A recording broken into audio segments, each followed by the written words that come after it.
unholster your weapons, because we're back talking about Guards of Atlantis with Sabina the Gunslinger. I had to check. I wanted to say Commander. I looked too. I was like, what was it again? Note to self, look at the header of the character map before you start the video. I'm Brandon. I'm Jordan. I thought we were going to restart. Oh, no, no, never. When I say we record these in one take, damn it, I mean That's true. That's great. Well, I'm Jordan, and we're here to talk about Sabina the Gunslinger. Yeah, so the Guards of Atlantis 2.1. I guess a good name for it, yeah. Right. So it had both new characters, 10 new characters, and new cards for every character in the game, replacing all of their characters. Literally, I've never seen a board game product like the upgrade pack to this, which says to use this upgrade pack, replace all the cards in the game with these cards. Right, and the rule book. And the rule book, right. And also, because they got rid of recommending you play the optional mode with the turrets, it also says replace the... It's just throw away the turrets. Replace the turret minis, I think, with nothing. Yeah. Right. So, because you've probably watched this in a playlist of Guards of Atlantis character videos, the last 6 you just watched are useless. I'm just kidding. Useless is strong. The cards may have changed. The essence of the characters, I think, remained. We've glanced at a few. I think that at a high level, the characters, especially because they're all the one-star characters. Right. At a high level, they are doing similar things. They tweaked. There were both some balance and some complexity tweaks. We're actually interested in your feedback. We talked about sitting down and doing a video revisiting the 6 that we've already had these card-by-card discussions about and talking about the differences. And then as we went into them, we were kind of like, we're boring ourselves with some of this about, this changes from a 3 to a 4, right. That kind of thing. So, yeah... I'm annoyed that those videos are sort of obsolete, or that the new players who just got this fulfilled might be watching those videos and finding that those cards don't match theirs. So, I don't know. We're on the fence about whether... We definitely didn't want to start over and do those 6 again, but we might come back and just film new discussions of those with the new cards. I think that's what we should do. But I don't tell think... us if you think something else. Yeah, but what we'd probably do is sprinkle those in as we move forward, and we don't want to bore ourselves. Right, exactly. And we're excited to talk about some of the 2s and 3s. Right. So yeah, very, very interested in your feedback, both about how meaningful you think the changes to the 1-star characters are. I mean, all the characters changed, but most of the 2 and 3 stars we hadn't. We'll just talk about the new ones. Right, we'll talk about the new versions. Yeah, because we didn't film the videos for them. Exactly. Right. Yeah. But yeah, looking at them, it's kind of like one effect changes sort of dramatically, and then the rest of it's like small balance changes. Yeah, if you are comparing them side by side, and you don't need to, you can just throw away the old card and play with the new ones. But the thing to look out for is that we noticed that sometimes the titles of the cards changed. Right. And that usually comes with more significant changes. And some of them...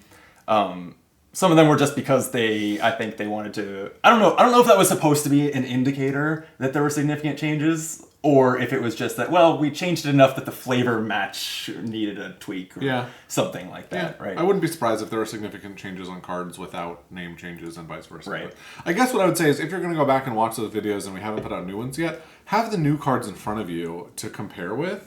And see how true what we're saying is. I think that's like a good way to... If you're going to go back and watch those videos, that's the way I would do it. But if people are watching those videos the way I watch YouTube, they are watching it until they fall asleep in bed. So I think that's really true of gameplay videos, but I don't know if that's true of these character reviews. Maybe I feel like, if you're getting ready to go to game night, you already know you're playing Sabina. You're going to Google, hey, is there a good guide on Sabina? It's true. Let us know in the comments whether you're paying attention. Let us know in the comments if we're completely wasting our time. While we're at it, before you start, hit the like button and subscribe, as I try to be a good YouTuber and remember to say that. Right. We were laughing, so I think we've usually been reading the flavor text to introduce the characters. We were laughing because Sabina has clearly changed in response to a kind of a YouTube controversy, right? Yeah. An observation that her outfit was sort of fascist adjacent, sort of reminiscent. I saw what they meant about it's reminiscent of some of the anime ladies you see that are trying to be that. I don't necessarily think that was intentional, but anyway, that's the context I think that you need to appreciate. The following. The flavor text. Want to read it to us? Yes, it says Sabina was unfairly accused of atrocities after a rogue faction of soldiers in similar uniforms committed horrific acts in a neighboring city. Despite her protests of innocence, suspicion weighed heavily upon her.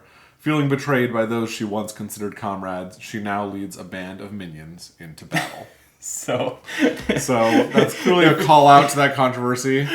So yeah, if you take away, I guess, if you have any negative associations with her aesthetics, that was someone else. That was someone else. Similar uniform. Yeah. So anyway, yeah. So while we're here on the back side of her sheet, we're down to 4 in the updated. Yeah, I guess, did we explicitly say that we're on the fence on what to do with the ones we've talked about, but going forward we're going to just talk about the new stuff. Yeah. Right. So we're talking about Guards of Atlantis 2.1 Sabina exclusively. To include the old cards would be interesting for a game design perspective, but not for a player perspective. Right, which is why I'm so on the fence, because like when we've done way more of this style of video talking about Arkham LCG cards as they come out, and like I very much do. Even though I'm not a professional game designer, I find game design interesting, and I do critique it from like at least my opinion of a game design perspective. Right. So I enjoy doing that, and I think that the differences between them are fascinating. They are interesting. I'm just not sure that they carry an entertainment value for a YouTube channel. Right. I feel like that'd be even more interesting if we had the playtest data, and then we're like going through and seeing how they responded to certain. But like we're not. That's too technical for what we're doing here. Yeah. I don't know. Anyway. Yeah. I don't know either. Artie, designer of the game, if you want to throw a comment in about what changed in Sabina and why, I will gladly highlight that at the top of the comment section. Yeah, that's a cool idea. That would be super interesting. Yeah. And I know there was some, like, over the course of the crowdfunding campaign for this reprint being fulfilled, there were some spotlights that I do think touched on some of those details. Right? Yeah, like I think Misa got a spotlight we were talking about. Yeah, so that kind of thing. Anyway, okay, so yeah, we're down to 4 sort of meters, I guess, for like ratings instead of 8.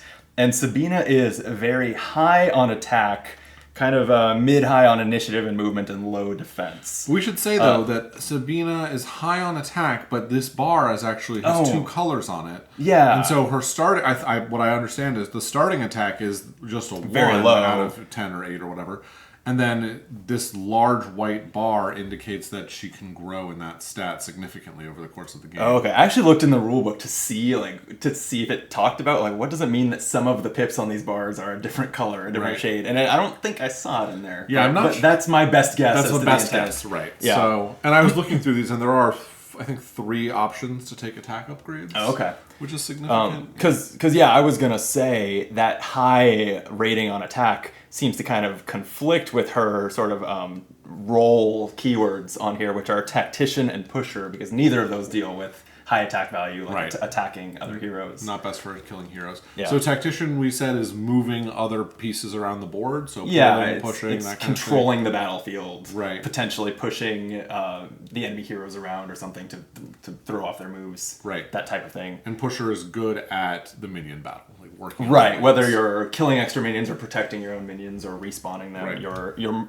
so Sabina, based on those, is a character who's setting out to win via the minions pushing. It seems that way. Right? Because nothing here has her killing the enemy players. Right. Depending on what the rest of her team composition is. Right. But that's her preferred playstyle, we think. Right. We can find out for sure if you want to read us her basic attack. Oh, sure. Right? Are we there? Is there anything else? It's been a minute since we filmed one of these. Yeah. I don't. We could go over these tips. We could do that at the end, though. Yeah, if we wanted to. Let's look at them at the end. All right, so I've got point blank shot. That's her gold basic attack. It is a 12 initiative, 2 defense, and 1 boot. It is a 2 strength ranged attack, but the range is only 1. So she can target a unit in range, and then after the attack, if the target is adjacent to her, she can push it 1 space. And so what's nice about this is, I think one of the main ways I would play this is if I think I'm going to be attacked by a strong attack, like a red attack that's going to be slower than this, that's from a melee character, I can both attack, get them to discard a card, even though this is fairly weak, and then push them back a space so that their attack can't target me anymore. Right. Yeah, and it's there. She has another card I'm sure we'll get to called Quick Draw, and this is a similar sort of flavor and playstyle to it, where excuse me, that seltzer getting to me. if you and your opponent both play an attack in the same turn, like you use this to sort of like get the upper hand on the situation, right? Right. If they were about to melee you, you push them a space so that they can't. Yeah. And it's a pretty fast gold, right? Yeah, At 12. it's 12. They tend to range, I think, like 10 to 13. I think that's right. Something like that. Yeah. I think when you're playing this against another gold, you're thinking a lot about the initiative values, but if you can play this against a red, then you're very happy. Yes. This basically always trumps a red. Right. And then, yeah, if you're against melee heroes where that push would make a big difference, you are, I think, looking for initiative items to take to stay ahead of theirs. Right, yeah. right, exactly. It's really nice because when we just played a game of guards, and I had my gold card loaded up, hoping to do an attack, but understanding that I might have to take a step back instead of attacking, depending on what other players play. And this is like, hey, Sort of best of both worlds. yeah, best of both worlds. Yeah. Discard a card, and I'm basically taking a step back, or you're taking a step back to avoid this attack. Right. So it's really nice. I should have plugged that. We just before recording this played a 6-player game of guards, Right. Which we live streamed, and you can find that in the live stream section of the channel. It was experimental. We've never put 6 people on camera before. It was great. A little sloppy, but it was a good game. It was a really good game. Yeah. Yeah, I'm not sure how good of a video is, but I think you should check it out. There's just a lot of player conversation in a six-player game. Two teams of 3 all talking. I gotta admit, there's a lot of crosstalk and that kind of thing. So, but it was really fun. yeah. Great game. Yeah, And we it both was. won. So. We did. Yeah, we were on a team together for once. Hell yeah. That's right, yeah. Okay, so moving on to the silver. All right. Speaking of teamwork, the silver's called Back to Back. But I guess this is teamwork with a minion because it is a basic skill with radius 2 that says swap with a friendly minion in radius. So this is, I mean, a lot of silvers are pretty niche, and you maybe there may be the card you play the least for a lot of heroes. I'm guessing that's the case here, but it's. And did I say 8 initiative? I'm not sure I did. You didn't. Yeah, 8 initiative. It's not fast enough to be like a reliable escape from an attack or something. And so it seems more like you would coordinate with your teammate to move a minion to where they can more easily kill it. Yeah, that's a possible use for it for sure. Something like that. Could also be used as extra movement. Sure, yeah. If you're going in that direction, yeah. Yeah, it's just, if this card... It's actually only swapping with a friendly minion. A friendly minion in 2 radius. You're not working with your team to kill the minion you're swapping. Oh, good point. With, right? Good point. You could do it to try and take it out of contention for an opponent to kill. That's true. Or you could use it for the friendly move. Just at a speed that is often slower than their attack would be. Right, so you have to do it in advance. Yeah, it's a pretty niche. Yeah, it's interesting effect, that it's an 8, because I feel like silver cards are usually quite high or quite low initially. I agree. So it's interesting to have one in the middle. To have one so middle of the road. Yeah. Yeah, this doesn't strike me as very good. This is definitely not like one of the reasons to play Sabina. No. In my book. Although, I mean, I can imagine a lot of utility for it in certain situations. Sure. So it's hard to know. It's a tool in your tool belt that can help you accomplish your goals, but it's not going to set your goals of like, I'm trying to play this against a red, or I'm trying to do this thing. Yeah, and the silver cards, the basic skill cards, generally don't have boots on them. So to have one that, even though it's very situational, you need to be set up to utilize it well. To have a silver card that does have boots on it effectively, right. even though it's situational boots, still might be actually pretty good. Yeah, totally. To be able to just take a turn off and move a couple steps by swapping with a minion. Right. Yeah. What's a red? I think we're flying through. That was a pretty straightforward one. So we've got quick draw here. This is our level 1 red. It's an 8 initiative, and it's got 6 shield and 4 boots on it. It is a range 2 attack at 2 strength, but it says target a unit in range. But if the attack of the target played an attack card this turn, you get +3. Yeah. So it's effectively, again, you're trying to play an attack against someone else's attack to attack for 5 instead of just the 2. I love the flavor of this, that it's like, it's most powerful in those moments where you're both attacking. It's funny that it's a middling speed. Yeah. Right? Like, 8 is fine for a red, but I think that the reds are kind of like 7 to 10. Like, I feel like it's maybe in the slower half of reds. Yeah, maybe so. I'm not 100% sure. So it feels to me like this is a very powerful attack of 5 at range. But a lot of the time it is powerful if you have already been attacked and survived it that round, which makes it a little bit niche because it's also your red, it's your best defense card. Yeah, that's an interesting point. Yeah, I'm not sure. I guess it's kind of cool if like your opponent is next to a minion and they're a ranged or they're a melee hero, and then like they could be playing another attack card not against you, and then you'll still get the extra. That's a good point. If they've attacked a minion that turn, you're still getting this +3. Right. Very good point. Yeah, and then realistically, your tier 1 red is going to be used to kill a lot of minions. Probably, and it's nice that this is range 2. Yep. Yeah, I don't think that we have to dwell too much on all the PvP implications and intricacies of the tier 1 cards, because you upgrade, especially your red, I feel like you upgrade out of maybe so very quickly. A lot of the time at the end of round 1 after using it to kill a minion. Right. Yeah. That's fair. Or using it for its boots so you can use your gold to kill a minion. Right. So her blue skill, her level 1 blue skill is Listen Up. It has 9 initiative. It's got 3 shields and 3 boots on it. And it just has 1 radius and says swap 2 minions in radius. Mm-hmm. Another pretty minor effect.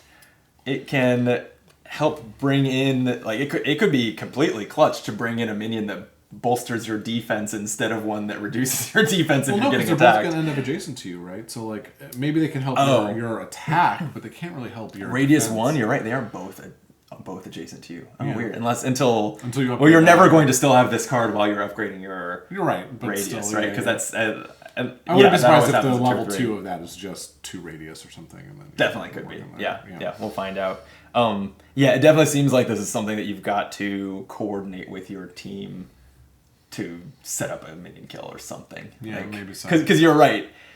Swapping 2 minions that are both adjacent to you are... It's tough to really see the upside in that. I mean, it could be a swing of 2 on a hero that you're going to attack. They used to be next to a friendly minion, now they're next to one of your minions. That's true, but you're not about to attack them, right? You're a turn away from attacking them. Right, then on your next, then you play your gold on your next or whatever, or something, I don't know. Yeah. All right. These are definitely very... I feel like she so far seems like a very successful level 1 character, and that these are very simple abilities, but I definitely like not level 1 character, just 1-star complexity character. Right. These are definitely not complex, but the use cases of them are hard to optimize. Yeah, I can see some challenge there. Yeah, it's kind of interesting. This is the first, well, I don't really remember the first filming of the first 6 videos, but I kind of almost want to have the map out and be like, I would like to stand here and swap this. That's some innovation we could bring to future videos, is have the map on the table so we can switch the camera to it and talk about, like, wow, that card is great if you're at this, sitting right this here, corner. Like, she wants to be over here. Yeah, that's interesting. All right, the green, are we ready for it? Ready. All right, this is Troop Movement. It is a 4 initiative, 2 shield, 2 boot skill card. It has a radius of 2 and says, move a friendly minion in radius 1 space to a space in radius, may repeat once. And because it doesn't say you have to target someone else, I believe you can target the same friendly minion twice or 2 different friendly minions once each. That makes sense to me. Yeah. And so move it. It's not like Zargatha's effects. It doesn't have to pull them to her. No, just it can push, it can move as long as it stays within 2 radius, so it can kind of orbit her. It could orbit, it could come closer, it could go further, right? Those are all options. Very flexible. It's another one, you really kind of got to think ahead. And this is just Guards of Atlantis, so maybe stop saying this so much. But because this is 4 initiative, you're not pulling a minion away from an enemy who is from an opposing hero that was about to kill it. No, right? If you can use this to put 2 more of your friendly minions adjacent to a hero and then play an attack quickly in your next turn, or your teammate's going to play an attack quickly, that's good use. Set up as a green. It is one of those cards where you could go twice in a row. Right, because that's I think the best thing about green cards is that you can try to set yourself up to literally take 2 turns in a row by going last and then first. Right, absolutely. With this slow one, which this is not that slow, but it's slow. It's going to be slower than any other color of card, but as far as green cards go, I've seen slower. Yeah, and silver I've seen slower. Oh, silver sometimes have very, very slow. Yeah, I wonder if so I think the other 2 minion move effects were swapping. Yes. So you swapping yourself with a minion and swapping 2 minions. Yeah. Right. So this is the main way you could, or this is the main card that would let you synergize with someone who wants empty minion points and empty minion spawn points. Because those ones keep them covered. But this one, you can actually move 2 minions off of spawn points for someone like Dodger, right? Dodger in particular. I'm not familiar with Dodger's redesign. Right. Whether that still, I think applies in the same way, right? Yeah, I'm not sure, but, But at least the OG, it is the Guards of Atlantis 2. The previous iteration of Dodger powered up the more empty minion spawn points there were, which would be great synergy with, even at the start of the game, great synergy with Sabina to empty those spawn points by moving. Right, especially at the top of a wave, right, when most of the spawn points are full. Yeah, Dodger has that weird power kind of curve where she starts weak because there's no empty minion spawn points, gets more and more strong, and then the wave pushes and it starts over again. And so a lot of synergy here with Sabina to accelerate that power growth. Absolutely. Okay. Red. So you're doing. It's been a little while since we're trying to remember the structure. That you're going to do the straight line upgrades on the 1, and we're going to do both the 2 and the 3, and then we're going to cover both of the Zag options. Okay, sounds good to me. Okay. All right. So we, if you're upgrading your red, which was quick draw, the direct upgrade level 2 card would be Gunslinger, which has 9 initiative, so it's gotten a little faster. It has 3 attack, the same range too. It says target unit in range, plus 3 attack if the target played an attack card this turn. So it's just 1 attack better, basically? 1 attack and 1 initiative, which is a pretty big deal for this particular one that wants to go up against someone who might be attacking you back. That's a good point. Like better that. Initiative. Yeah. Better initiative is pretty clutch. It has an initiative item printed on it, so I'm guessing if you take this, you don't gain initiative. It would be nice if the option that was becoming an item was giving you an initiative boost. So here you'd get a shield. Okay. And then you can further upgrade it if you want to a Deadshot, which has the same initiative but a little more shield on it. And then same base attack of 3 and 2 range, target unit in range, plus 4 attack if the target played an attack card this turn. At this point in the late game, for this card to be very good at all, it needs that plus 4. It does need that plus 4, and then hopefully you have 1 or 2 attack upgrades and you're attacking for 9. Right. If you're going to be attacking for 9, I find you're often killing. 9 and 10 are really good. Very, very hard to defend for that much. Right. Yeah. Unless you're really stacking the defense upgrades. And you have to probably use your red card. Or blue. Yeah. Blue often has a high issue. That's true. Yeah. Anyway. Alright, so this any other thoughts on the straight line tree? No, I guess the second one comes not. With a radius, if that matters. Okay. I mean, what were her radius cards? A lot of her swapping and manipulation, battlefield manipulation was radius. Right. So that comes with a radius upgrade. I am pretty underwhelmed by these cards. I think I would say they're really hard to get off. I guess what you want to do is you want to be able to target either a hero or a minion, with the plan to target the minion, but then if the hero has played an attack card, maybe you opportunistically take them out. Right, but you have to position yourself to use it as a minion kill, which is probably your primary objective with Sabina. And maybe we're understating the value of a card that is just 2 range and doesn't have any other caveats, right? So many ranged heroes are well, it's got 2 or 3 range, but it has to target an isolated unit with nothing else adjacent to it, or those kinds of wrinkles. Or at exactly range, right. This has no caveats, it's just 2 range, that's pretty powerful. Right, so, especially if you can get up to 3. I assume she has a range upgrade somewhere. I see the range upgrade on her one of her green 3s. So when you upgrade your green at tier 3, that's where you could make this 3 range. And at that point, pretty good. Nice. Just a no strings attached 3 range attack. No strings attached is nice. There's a lot of value there. And it makes sense for a level 1 character. It's some of the more those 2-star, 3-star characters have better stronger attacks that are more situational. Makes sense you'd have a slightly weaker attack that is generally applicable. Yeah, I agree. Should we move to her red Zag? Yes, please. So the Zag here is shootout and then bullet hell. So we'll just describe shootout first. 9 initiative, 6 defense, 4 boots. So the same basically. And 3 attack at 2 range. Target a unit in range. After the attack, if the target was adjacent to you, remove up to 1 enemy minion adjacent to you. So if you're targeting, here's that pusher. Here's the pusher. Right. So this is why she can hit more than 1 minion in a go. She can either kill a minion and then remove another minion, Remember, when you remove, you don't get coins. Or she can take a shot at a hero, make them discard a card, because this isn't that strong of an attack at 3, and then still remove a minion. Not getting any coins, but, working on that. And then Bullet Hell, the upgraded version, has 1 additional shield, and it just says, target a unit in range after the attack. If the target was adjacent to you, remove up to 2 enemy minions adjacent to you. So... tough to set up, but she does have she has all the pushes. Moves minions around. Right, so in theory, she could get 3 minions dead in 1 card. Yeah. That's pretty massive. Yeah, that's the kind of thing that is hard to line up, but if you do, and especially if it's like on a wave that is pushed towards the enemy base or something, it could just be a game-winning card. Right. If you can pull it off. Yeah, swinging the minion battle by 3. Right. Pretty it's big interesting deal. too, because you have like 3 different cards that can help you set up where the green card and the blue card and the silver card all let you move minions around. So you're looking at this, you're like, okay, which of these tools do I want to use? How can I most efficiently set up getting 3 minions off the board? That's a cool Zag. I like it. Yeah. I think it's pretty clear. The decision is pretty clear. Are you trying to kill heroes or are you trying to push minions? Right, like they're both 2 range, so they're not dramatically different cards from one another. Right. It's just you want this situational huge attack or this situational multi-minion attack, essentially. Yeah, it's interesting. It's almost like this is the main upgrade tree. Almost feels like, do you want to have the flexibility?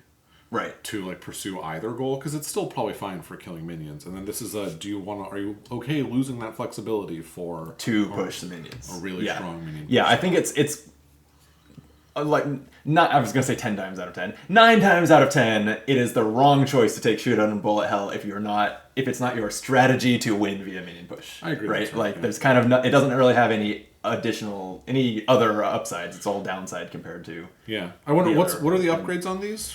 Let's see. When you take Shootout at level 2, you would get an initiative boost, and when you take Bullet Hell at level 3, you would get a movement boost. Yeah, I can see myself taking Shootout and dealing with it for a round to have the initiative boost, and then trying to go up to trying to upgrade straight to Bullet Hell. Yeah. I could see it too. Plus, your opponents might be taken a little more by surprise if you suddenly have Bullet Hell. Good point. Good point. After, if you wait until the late game, suddenly pivot. Right. That's the fun of the 2 options, right? Is that you can always expectations of what you're up to. Yeah. Okay, so we had talked about Listen Up that swaps 2 minions in radius. Do you I think I have the straight upgrades so those? Sorry about that. So I have Roger, and Ready and Waiting. So can I look at that really fast? Yeah, so this one swapped 2 minions in radius, and as we predicted, this is just an upgrade in radius from 1 to 2. Roger. It also has 1 higher initiative and 1 more shield, so that's nice. Yeah. And then Ready and Waiting is swap 2 minions in radius, ignoring a heavy minion immunity. So that's the only upgrade on this card. Oh. It lets you swap the heavy. That's 2 radius. So when something is 2 radius, you're manipulating a 5 wide section of the battlefield, right? Right. Being able to potentially take the heavy minion, move it to the middle of the battle zone where they're screwed, they can't interact with it, and take the minion that they're trying to kill and put it way over there. Yeah. That seems really interesting. Yeah, that seems cool. Yeah. I think that plays into that pusher role as well, just because you could really set them back around, set back their plans to push the lane. Yeah, absolutely. Pretty significantly. If you can pull it off correctly. I mean, the problem is the heavy minion, I guess it's sort of centrally located, and if you can put it off to an edge, that's pretty cool. The heavy minion is usually, at least in the center battle zone, it's on the left. It's kind of on the edge. Yeah, I guess you're right. Yeah, I'm trying to picture the zones that are closer to the bases. I think maybe it's more in the center in those. Yeah. Okay. Anyway, that's cool. So that's the main line. But can I interest you in a steady advance instead? Yeah, so this has 10 initiative. So either way, your initiative is climbing from 9 to 10 when you start upgrading your blues. 4 defense, 3 movement, but it's skill text. It's also radius 2, and it says, if there are 2 or more friendly minions in radius, you may retrieve a discarded card. If you do, you may move 1 space. It does a little bit of everything. It heals you and moves you 1. Yeah. And it's pretty fast at 10. You might end up healing 1 and dodging a red attack with this. Right. Which, this is a pretty good dodging a red defensive attack card. Would be pretty sweet if you can do it. Or you could use a card to defend against a gold attack and then pick it up and use it again to defend against a red attack. Sure. Yeah. In theory. Yeah. This is 2 very different purposes here. slowing down the enemy push versus staying alive. Like I think this is mainly a defensive card. Obviously, healing yourself is a defensive thing, but then you throw in moving one space. I feel like that's more likely to ruin opponents' plans to kill me than it is to like set up a great turn next time. Yeah, I agree with you. I think this can be used offensively, like to kill heroes too, in theory, but that is definitely the defensive option. Yeah. And if you upgrade it again at tier 3, you get Unwavering Resolve. It's the same stats entirely, but it says if there are 2 or more friendly minions in radius, you may retrieve a discarded card. If you do, move up to 2 spaces. Really interesting, because both of these come with defense upgrades on those cards, and those two both come with attack upgrades. Yeah, it's a lot of, and I don't have a good sense of, does the game pretty frequently do that? I do feel torn often on like, oh, I want one card, but the item that would come with it doesn't support the tactics that I have in mind. It's pretty clear here, right, where you take the more aggressive card. The push really, maybe it's not that. But definitely if you take Steady Advance and Unwavering Resolve, the more defensive-minded cards, you get attack items. Yeah, I wonder if like you take that when the game seems like it's going to go to hero kills, and you're like, okay, I'm increasing my defense, I'm making myself harder to kill, and I'm also setting myself up to better compete in the hero kill arena by getting these attack upgrades.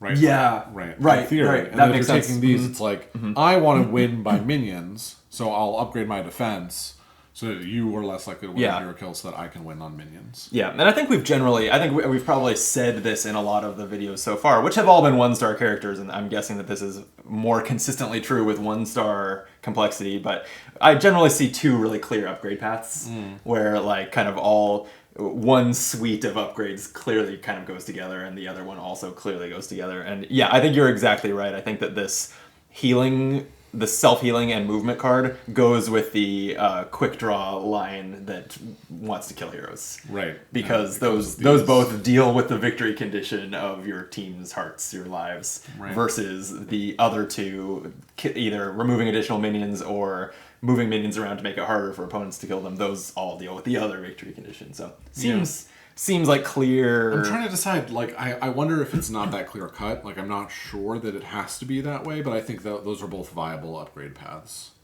I'm wondering if, like, sometimes you want to take... Well, anyway. I think this tree feels a little bit more like you could mix and match a little bit. Sure. And I think the way we do these, talking through card by card and kind of talking that big picture how you would build, I think that we tend to overlook how often you make your upgrade decisions based on like, I want to play this card first turn of this round. Right, that's true. This moment calls for this card.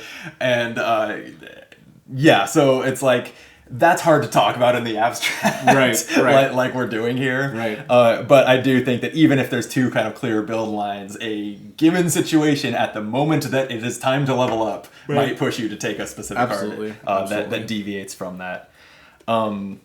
Okay, the tier 1 green was Troop Movement. I think that I have the straight upgrade to that with Marching Orders. It gets slower. A lot of greens get slower when you upgrade them because I think that I didn't appreciate this earlier in my playing cards of Atlantis, but the greens being slow is between the going last can often be very good because you get to react to what everyone did rather than put yourself into a situation that everyone else can react to, and then that ability to set up 2 turns in a row or close to it. Right. So anyway, it gets slower, which is great. It gains a defense, and then its radius becomes 3. And it says, move a friendly minion in radius 1 space to a space in radius, may repeat once. So I think the text is identical. Yep, so it just has 3 radius instead of 2. It gets slower, has an extra shield on it, and gains radius. I think when you go from 2 radius to 3, your options are a lot wider, right? Yeah. And this has the potential to mess with your opponents pushing the lane from a safer distance, right? If you're trying to not deal with hero kills and you're just trying to manipulate the battlefield to slow down the push and win from the minions, this is substantially better at that. And then if you keep upgrading it, you get Path to Victory, which is the same stats, but says move a friendly minion in radius 1 space to a space in radius, may repeat up to 2 times. So it gives you 3, whether it's 1 minion 3 spaces or 2 or 3 minions with those split 3 up. moves instead of 2, right? And those both come with initiative upgrades. Oh, interesting. Okay. Yeah, the range upgrade, which is pretty clutch for her attacks, Yeah. no matter which way you're going with her attacks, including her gold is ranged, right? It is. Yeah. The range upgrade is printed on Path to Victory, which would really push me in a lot of games to go for the Zag cards. So I think these are going to be the hero kill cards, Okay. if that's the route you're going, because close support, the first Zag here, is a 3 initiative, 3 shield, 2 boots. And it's a skill that says an enemy hero in radius adjacent to your friendly minion discards a card if able. Oh, okay. Yeah, force discard is obviously a Right. hero kill. And covering fire, an enemy hero in radius adjacent to your friendly minion discards a card or is defeated. So that's often the upgrade from 2 to 3. If they don't have a card to discard, they just die. And so the interesting thing about these is, or one interesting thing about them, is that they're very slow, but they rely on an enemy hero to be adjacent to a friendly minion, and it would have had a chance to attack that minion. Right. So you kind of need to use your other effects to swarm an enemy hero with multiple minions. Yeah. Hopefully they can only kill one. You can get a discard off. You can get a +1 on your attack the next turn. That sort of thing. But there are plenty of turns where an enemy used cards for boots to move up to a minion to kill it next turn, and then this punishes them for that. That's a very good point. So I don't think that. I think that you could play this, and I think that this is unlikely to hit very often because you probably play this, it's revealed, and then your opponent reevaluates that move they were going to make. That's an interesting point. Right? Right, unless they're already next to multiple minions from some other effect that you've done. Like that your team has done, yeah. Right. Or no, that your team is, or that you've done on a previous turn, and they're like if they're standing next to 3 minions and they played a red card or a gold card, do they really want to move to avoid this to protect your minion? You know, so slow though that there's a great chance that your opponent has acted twice since the last thing that you did, right? In a way that makes that pretty hard to, I think, that's for Sabina in a vacuum to like set up and execute on this. It seems really unlikely to me. Okay, fair enough. Obviously, it's a team game, right? And so she's never in a vacuum, right? But I think that it's got to be a collaborative effort.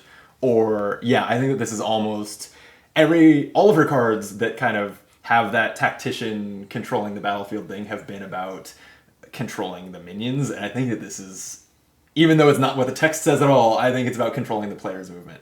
I think it's dissuading them from moving up next to the minions. Right. Or trying to persuade them to use their gold to move away from a minion instead of killing one if they are already next to 2.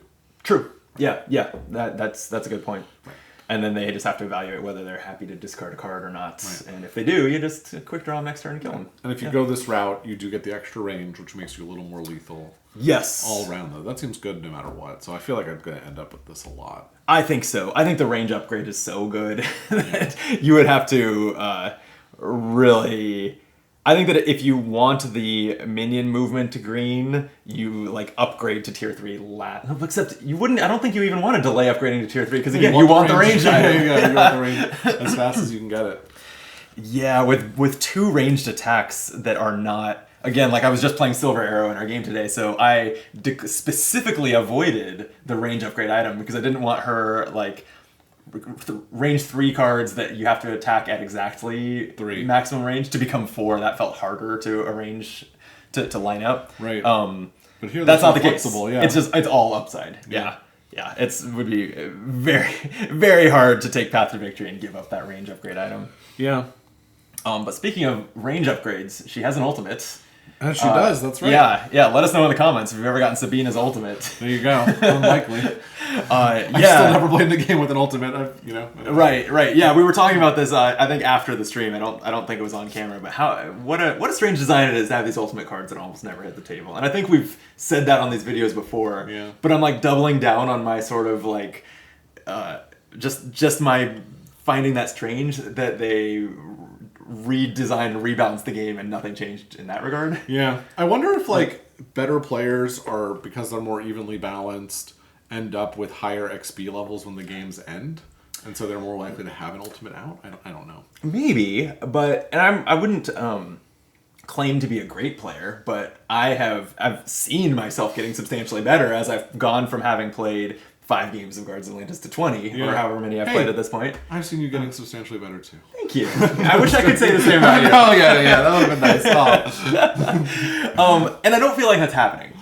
As I think that the the level of play has been increasing in our play group, I don't think that we're seeing higher levels reached. I think your level of play has certainly increased because you've played that many games. I don't know if mine has. Maybe it has a little bit. But I think a lot of the players we play with are just about to hit that point. I really think there's going to be a huge explosion in skill in the next month or something. I could see that. Because we're playing a lot, and like people are hitting they've played 5 games mark. Yeah. And they're going to, pretty soon, they're going to hit the I've played 10 games mark, and that's going to be a big difference. Yeah, that's why we got to start playing with the 4-star characters to slow them down. That's right. Throw all this nonsense at them. Make them learn them. We're going to play the 1-stars. We're playing Sabina. You guys play the clown with 4 minis. We don't know how it works. Next time you deal out 3 random heroes so that they can pick one. Make sure that they're all 4-stars. Yeah, you can have 4 clowns or a spell book with 4 decks of mini cards or whatever else is going on.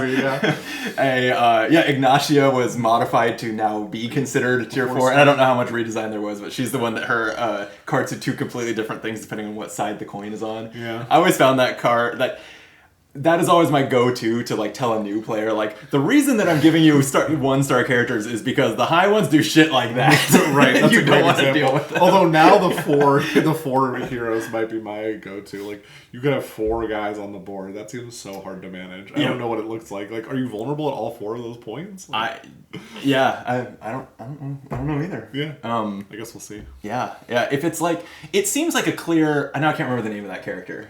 The fact that it's literally multiple like clowns feels like a clear reference to League of Legends Shaco, who's like a Jack-in-the-Box jester who does that too, like creates clones of himself. Okay. And one of the main reasons that clones in MOBAs or like what that mechanic usually means in MOBAs, in my experience, I think Heroes of the Storm had someone who did something similar, is that like one is the real one, right? And the rest are sort of like they go poof if you attack them and you wasted a cooldown or whatever. Sure. I don't know if that's what that character is doing because I haven't looked at it. Yeah. I think that would be super cool, but also how do you manage that on tabletop? Does one of the minis have an emblem on the bottom that's like, this is the real one, so you can... I don't know. Maybe. Yeah, that's cool. All right, we got to bust out the 4-stars. Yeah. Figure it out. So where...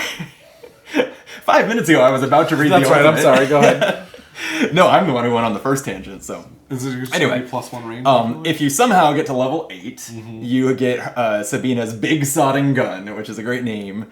The ultimate says your basic attack has +2 range and +2 attack. Wow. If you push an enemy hero, that hero discards a card or is defeated. Wow. Which, so... I feel like... That's interesting because it only upgrades the gold. Yeah. I feel like that doesn't feel very ultimate when basically what it does is it bolts text onto one of your cards. Yeah. This is not the only ultimate that's like that. I think that's a little bit of a bummer. But that said, her point blank shot then is 3 range, 4 if you also have the range upgrade item, which, as we discussed, you probably should by the time you get your ultimate. +2 attack, so it becomes 4 attack plus any other...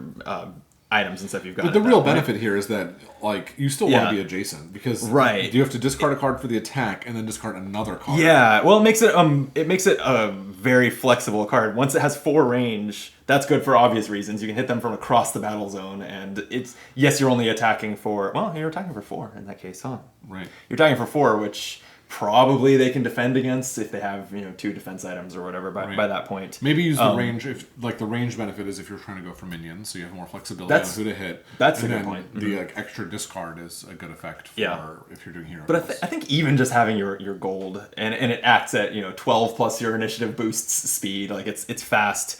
Having it at 4 range just makes it very easy to team up with your opponents to just... Like, even if it's only attacking for 4 and it's defendable, you can only defend so many times. Right? So, that's a good point. So it seems very good for killing heroes. And then, you effectively hit them for 2 cards or they're defeated if they were adjacent. Right. Is nuts.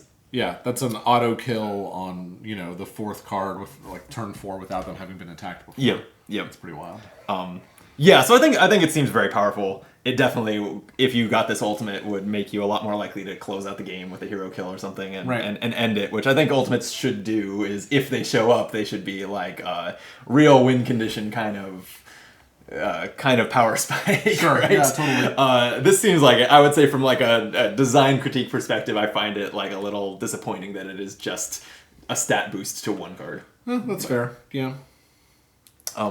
All right, that's Sabina. Yeah. Yeah. How are you feeling about Sabina? I'm interested to play her again. I really like this gold card. I think this is the thing that makes me most excited to play her, is the push them one space to avoid their red card. I think that's really fun. And I'm excited to try out some of the minion manipulation, moving them around. That seems quite cool. Yeah, I agree. I think it's funny because we are definitely in our arc of playing Guards of Atlantis, and especially since the new stuff came out and we've kind of been rejuvenated after, I don't think kind of during the holiday season I played it at all or anything. Yeah. But it's been very much back on our table. We're definitely to the point where we're kind of like, okay, the 1-star characters are staying in the box more. We want to kind of keep taking A, characters that we have seen less, and B, characters that challenge our growing skill set. So I don't know that I'm going to be rushing to Sabina just for that reason, because she seems that's fair, relatively straightforward. But I like what she's doing, and I like to see... I think that the majority of my games still end on hero kills. So I like the option to take Sabina, who very clearly... I think that if you take her, while she has cards that you can take that are more hero kill focused, you probably take Sabina because you're trying to create like a team composition that will win on minion push. That's my take. Interesting, yeah. Yeah. I think, so first of all, I agree with what you said. Right now we're sort of moving through the exploration of level 2 and level 3 characters, 2-star, 3-star characters. I do think that once we hit the 4 stars and we've played them a few times, which I think is like going to happen next month probably, like if we continue at this rate. I still feel like I'm a ways off from all right, we'll see. I don't think I've ever played a 3. I think I've been playing in games with 3s, but I think for whatever reason I've always pulled out a 2 lately. Yeah. There's plenty of 2s that I just hadn't played or hadn't played much. Yeah, it doesn't feel like the 2 to 3 jump is as much as what I imagine the 3 to 4 jump will be, but I guess we'll see. I agree, because at a glance at some of that's essentially what I've done is glanced at some of the tier 4 complexity, and they seem to just be in like a special tier of bullshit. They really warp what heroes or not. I don't know about warp the game, but they really twist what heroes generally do. Yeah, they're more outlandish. More special cards, caring about things like what side the coin is on. Like it's just very... They make you really approach the game very differently. Yeah.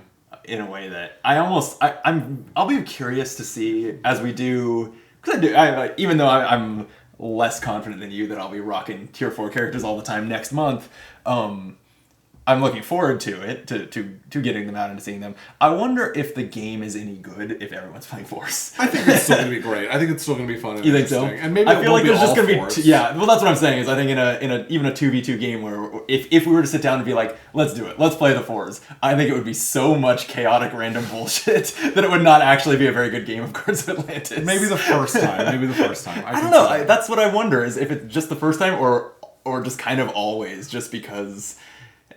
I don't know. We'll see. I guess we'll see. I think that ultimately we'll be able to grasp them and play them meaningfully, and intentionally, like we are with the level 2s and 3s. Yeah. Because you're sort of saying, like, you think we might not be able to actually meaningfully play them. Like, you're like, or with Ignatia, like, you feel like you won't be able to know where the coin's going to be or whatever the case may be. Yeah, I guess I'm just wondering whether a game where one character is 4 characters and another one is cycling through spell books that change every round, like whether that can be a meaningfully thoughtful and competitive game, or whether it's just so chaotic and so much bullshit that... We'll see. I guess I won't opine on it yet, but I think it will be fine. No, I'm confident giving my final verdict on the 4-star characters. I've read some of them. Yeah, that's fair. I do think, circling back to the 1s once we've done the 4s and playing them at the level that we'll be at that point will be really fun. And at that point, I can really imagine us playing with all the characters, realizing that they're all equally good if different levels of complexity, and getting to try out Sabina and other characters. I just almost wonder if the game, even at a very high skill level, should we ever get there, it would be almost best, say a 2v or say a 6-player game like we just played, if it would be almost best with a 1-star, 2 2s, 2 3s, and a 4, an array of... Maybe so. Yeah, just because it would be... I do think that they just get more chaotic. So many of the 3-star characters put tokens on the board that if everyone's playing 3-star characters, tokens everywhere at all times. Yeah. And is that a good game? Is that That's what I wonder. Yeah, that's a fair point. Yeah, I mean, we can talk about it more as we actually get to talking about it. It might be that like the complexity, or it might be that like that sort of synergy where like level 3s are often putting out tokens means that in composing your teams, you're less likely to take 2 of the same level anyway. Like, you don't want to have all these tokens out. Maybe. Possibly, yeah. So maybe it's like strategically it's bad and it would be less fun. I don't know. Right? Yeah. Like maybe those things go hand in hand. That's a good point. But yeah, really, I'm just speculating. And it's funny to speculate about a game that is out, and I could just go and read these cards and learn more about them. So maybe I should just do that. Okay, I think that's a discussion. Great. I'm excited for the next one. We'll probably go to Min next because we've both played Min twice each, I think. Yeah, we've played some Min. I know that we've had a lot of Bane on the table across our games, so those are probably as we get into the 2-star characters, probably some. And we don't have to go, even though we started with the 1s, we don't have to do the 2s and 3s and 4s. That's true. In order either. So yeah, I think we'll likely keep playing a lot of Guards of Atlantis, and as we sit down to have these discussions, we'll probably choose characters we've played recently. Yeah, that's a good point. Whatever they happen to be. Cool. I'm looking forward to it. I'm excited. Me too. We're definitely going to finish all 32 this time. We may have only done 6 last time and have to redo those 6 this time. We're definitely going to do all 32. The jury's still out on whether we're redoing those 6. Right. But yes, yeah, I know. I've seen your comments. I've responded to some of them. I appreciate all the pings to get back to doing Guards of Atlantis content. And so, here we are. It's just there's a lot of games to play, and I try to keep it a variety YouTube channel, right? I don't. As much as I love this game, I'm not looking to be a Guards of Atlantis channel. Okay. So, right. Oh, you sound disappointed. Yeah. Optimal Guards of Atlantis. Right. That'll channel rebrand. Well, you can start a podcast about it. Yeah. I've got a great soundtrack for it. Oh, man. Okay, speaking of podcasts, if you want to hear more from Jordan, he is on the Game Brain podcast talking about a variety of games, including miniatures games lately. Yeah. Star Wars Shatterpoint and Guards of Atlantis. Right. Yeah, has that come up on there, or do you just have plans to talk about it? Plans. Okay. Plans. Yeah. On the next time I'm on, I will talk about it.